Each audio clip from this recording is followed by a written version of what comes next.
Assalamualaikum Abi dan Mbak Nana. Waalaikumsalam. Bagaimana hukumnya jika berbohong untuk menyenangkan hati atau tidak ingin melukai hati orang lain? Tadi Abi udah jawab ya sebetulnya Abi. Iya. Tidak apa-apa ya Abi? Iya. Kalau untuk Iya, asal dalam batas yang wajar. Ya, jangan lantas bohongnya begitu ini. Sekarang misalkan kita bohong nih. Ada satu orang mau keluar ke pesta. Bagaimana dandanan saya sudah baik atau belum? Saya lihat ada yang nggak baik. Apa saya beritahu dia? Ya udah baik. Nah, ya, karena kalau dia sudah keluar dari rumah akan kembali makan waktu yang lebih banyak.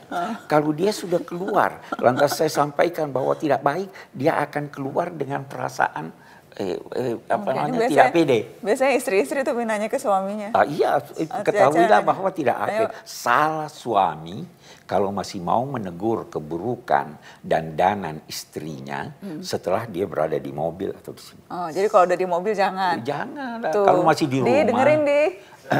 Iya, kalau masih di rumah masih bisa diperbaiki dan sebagainya. Kalau udah masuk mobil, udah mau ini, janganlah dibilang jelek. Oke. Abi tadi cerita ada di zaman Nabi ketika ada sahabat Nabi yang kemudian anaknya sakit itu, mungkin Abi bisa cerita juga ke netizen. Jadi itu salah satu. Ada seorang sahabat Nabi anaknya sakit, dia harus keluar kota. Maka dia keluar kota dengan perasaan gelisah menyangkut anaknya.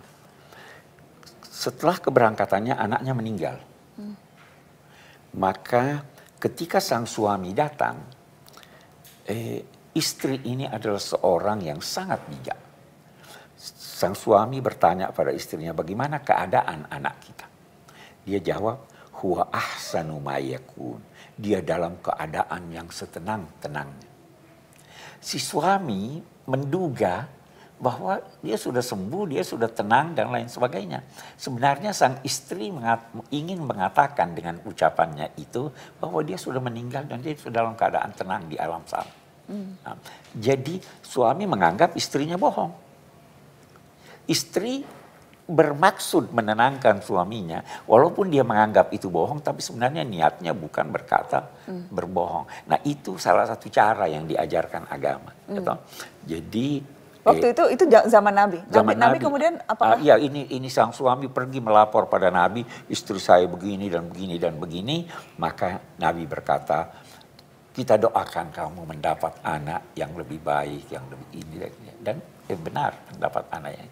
Jadi ada dalam istilah agama itu namanya tauria, suatu kata yang difahami oleh mitra bicara dengan makna tertentu dan diucapkan oleh pembicara dengan makna yang lain. Sama Sayyidina Ibrahim. Ada penguasa masanya itu selalu merebut wanita-wanita selama dia menjadi istri orang. Maka ketika Nabi Ibrahim datang ke sana, istrinya tampil cantik, petugas bertanya, ini siapa? Nabi Ibrahim menjawab, ini saudaraku. Bukan istri orang kan? Dibiarkan. Apakah Nabi Ibrahim berbohong? Kita berkata tidak. Dia saudaranya seagama. Nabi juga pernah begitu dalam perjalanan hijrah. Ada orang yang mengenal Sayyidina Abu Bakar. Karena Sayyidina Abu Bakar sering ke ini. Terus Nabi dicari-cari oleh kaum musyrik.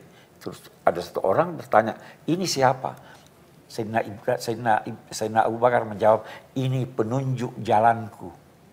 Apa maksudnya penunjuk jalan? Penunjuk jalan hidup agama. Difahami penunjuk jalan menuju Madinah. Sayyidina Abu Bakar berkata, maksudnya penunjuk jalanku menuju ke sorga. Jadi itu dianggap bohong sebenarnya. Jadi usahakanlah dalam konteks seperti ini mencari kalimat-kalimat yang bisa mempunyai dua makna.